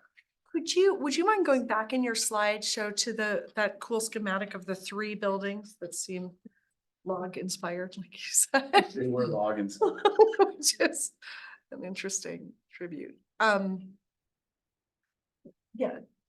So in this, and I know it's just one vision, it was just an idea. Is this the waterfront center, or is this one site or multiple sites? What is this drawing? This is the site that was defined by you, and I'm gonna just, a moment, what site is this? Site D. D. So this is site D. The phase 1 project is the top building. Similar to the program that was done in the visioning exercise. And then the next 2 are potential future. I'm wondering if we're all more on the same page. It's just that maybe there's a step before we get to the timeline of doing some vetting of some of the tenants in the building. With the market analysis and with some of the conversations that have been had, so that there can be a little bit more certainty to the programming, even though will always be projecting to some extent. Because I think the commission hasn't brought their opinions to the tenants, and we haven't fully vetted whether there's viability. So maybe it's programming in, not necessarily community conversations from ground zero, but maybe stakeholder conversations about whether these tenants are viable with market analysis.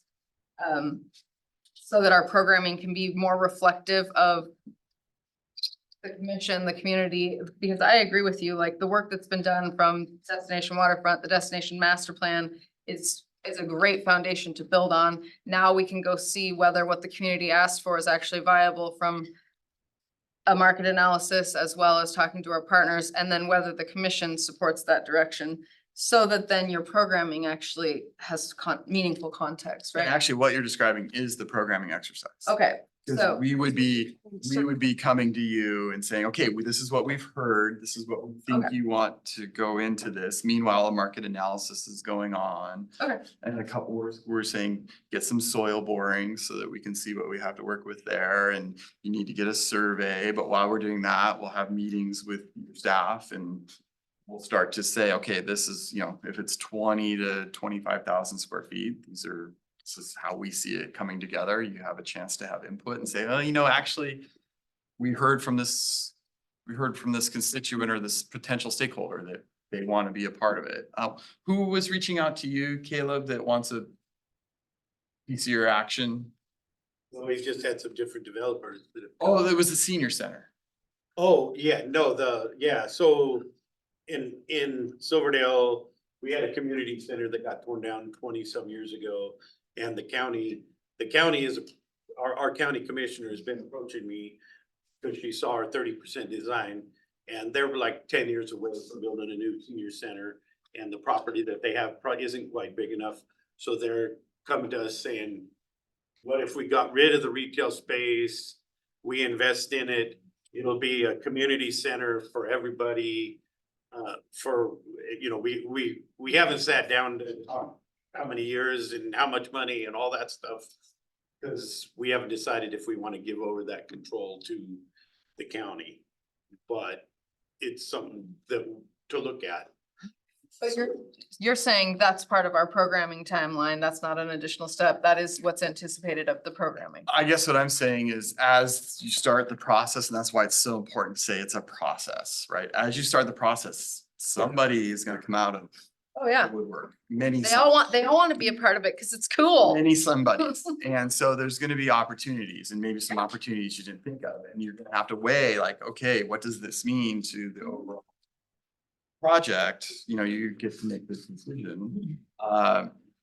But those opportunities will present themselves. But in the meantime, yeah, we'll start, but it's also a good example that is as complete as those drawings are. They're just, it doesn't, that was an expensive thumb drive, but you spend the money for that expensive thumb drive because the only thing that's more expensive is actually building a building and not getting it right and changing things once construction starts. So that's why you invest in the planning and you invest in the documentation.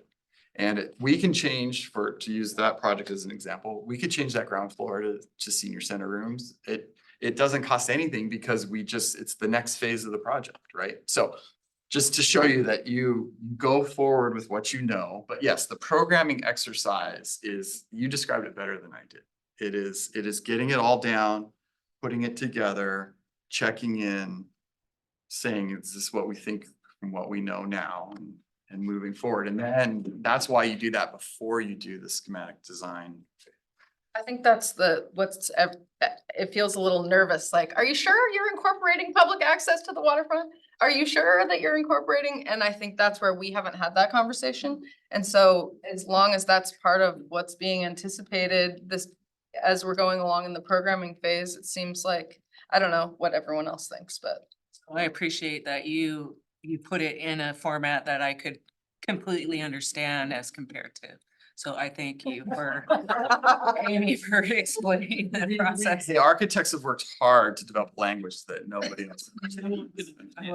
Sorry. You connected the dots for me, so I appreciate that, Commissioner Brady. So Alex, do you feel like you already got authority at that meeting last year to move forward with schematic design? Like, what I want to know is, when will we have agreement about what we're providing to the community through this development? Or do you feel like, well, you already got a thumbs up because you've already hired an architect, so you don't need agreement now? We haven't yet hired them. They were the top. Putative or. Yes, and so there's still a process where the commission needs to approve the contract. So want to give you an opportunity to meet them, hear what they have to say, ask some questions. But, no, I don't yet think I have authority to move forward.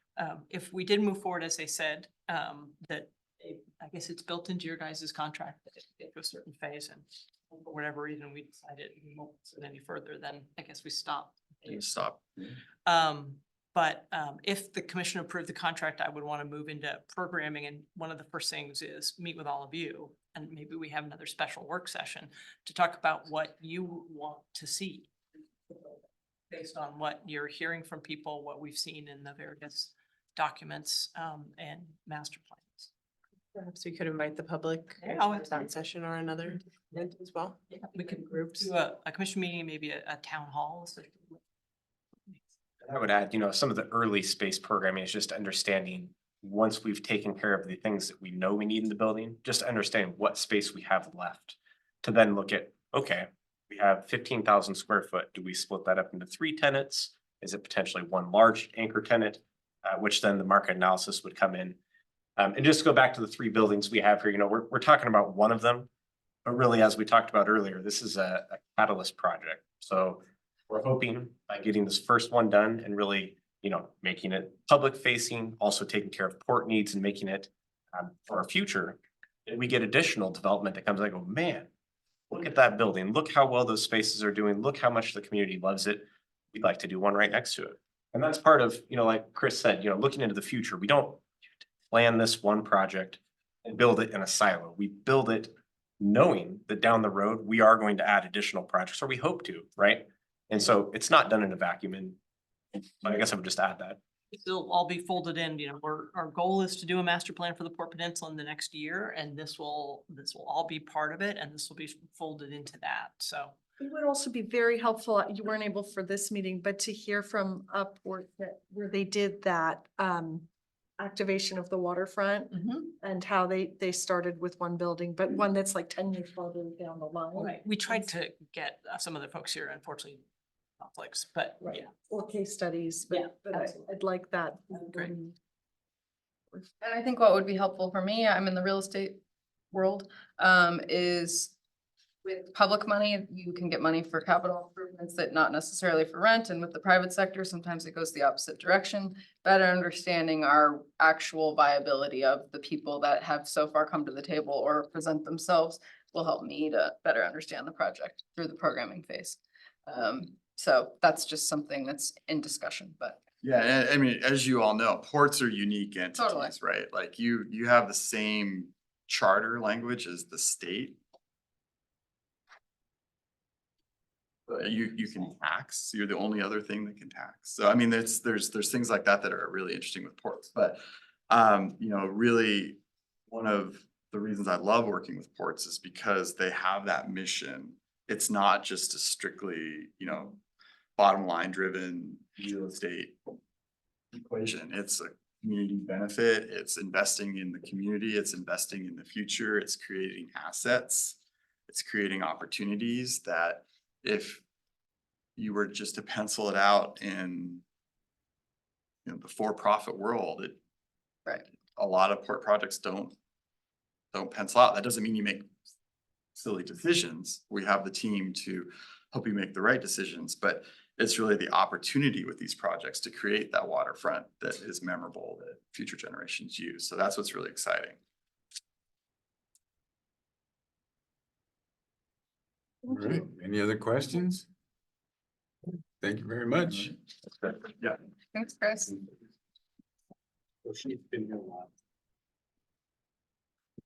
Have something to wrap up Close with? to yes, indeed. I sure do. It's at the end of my first presentation you pulled up.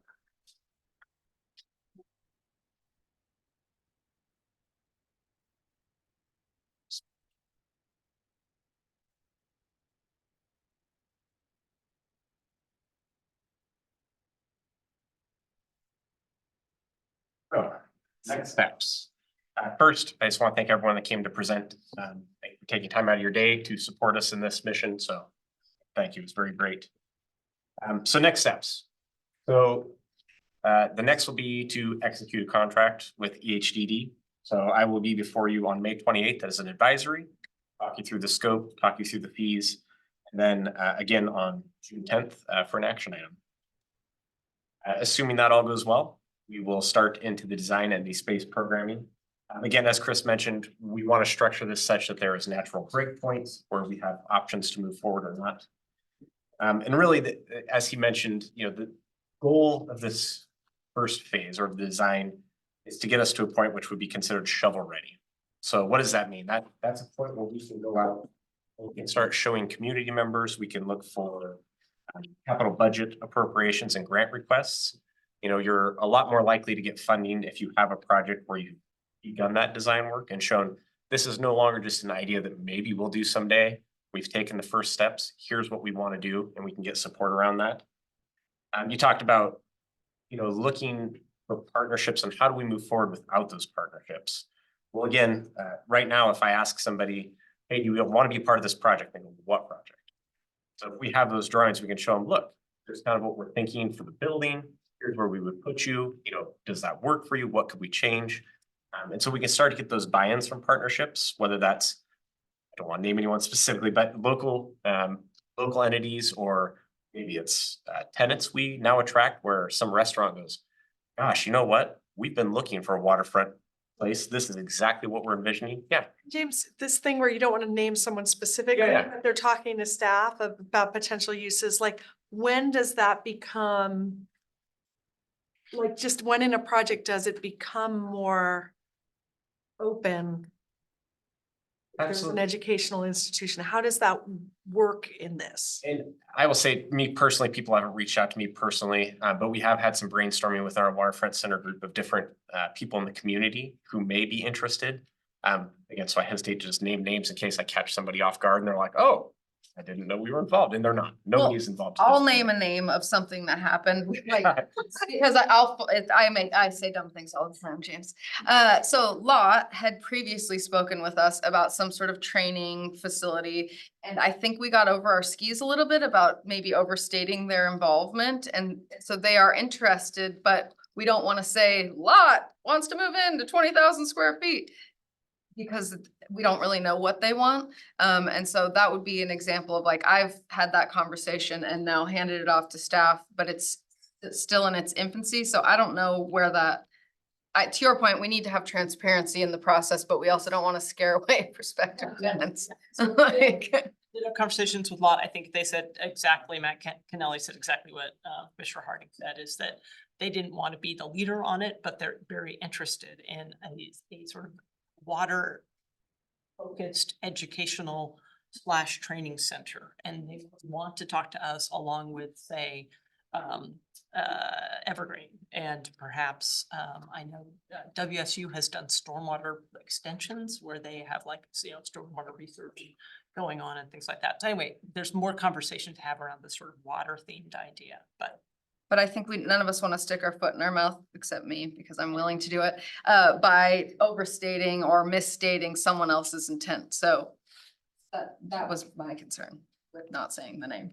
Yeah, and absolutely. And once we get to that point, where we can start maybe around understanding or start getting those partnerships locked in, I think that's the point where we would come out and say, hey, with Chris's team, and we hear the potential interested partners, and as Chris mentioned, even at the 60% and the 30%, if we need to change something because now all of a sudden we have a party who's interested, it's a lot easier than doing that later down the road. And his team can, on the fly, adapt to those different partners. So again, without stating any specific names, I know there is interest out there for this. And I just quickly want to reinforce the shovel ready, because we've been talking about that. That is a real thing. There'll be funding opportunities out there. Having drawing set like Caleb was showing, or even a little more developed, that gets you into real conversations. And even with these other potential partners, just by engaging in the process, that's when you start to really vet, are they serious? Or, are they, that's why permitting agencies don't let you come in and talk about what you might do. You have to show them drawings. It shows that commitment. So I just wanted to kind of highlight that. Thank you for that. And if we had a tenant come that was a perfect fit from a community and a building perspective, and we said, we need 10,000 square feet to be for this, you could make that adjustment during this design phase. It's not, yeah. And how many square feet are we now tentatively talking about as our starting The conversation? range that was defined was between 20 and 27,000 square feet. So just And- based on that. And how many of those are part of the port operation offices? So again, very preliminary, but I think the original discussion, and kind of working with Thomas Architecture before is the second floor would be housing majority of tenant space. So was that 12,000, I mean, the port's office? Yeah, it was potentially 11,000. I think the original, it was like a 22,000 square foot building, 1111. And that was housing the majority of what would be port administrative function on the second floor with a very minor footprint on the first floor for, say, for example, marina check-in. Because obviously, being that it is to serve the marina as well, we want to have a presence, whether it's a small presence on the first floor for check-in and community service and And the strong second floor, first floor thing, where did that come from? that was, so I think the original was based on the setbacks and height restrictions, having that 40-foot height restriction. I think it was going back and forth between 2-story, 3-story buildings, but the thought was you really want the first floor to be community facing. You don't want them to have to come upstairs to do the things that they could easily do on the first floor. Plus, you get walk-in traffic and all that. It's just a lot easier if downstairs, easily accessible, and it's more outward facing. Whereas the second floor, you got to go up an elevator, stairs, whatever, that would be isolated more to. You also had one commissioner with a very strong opinion that first floor is much more leasable in the private sector. So, and That's what I was wondering. that was, Or views, whether there's a view. yeah, and I think if we did a third floor, there could be the same argument made for a restaurant or something that was more view facing, but at the time it was a 2-story being contemplated.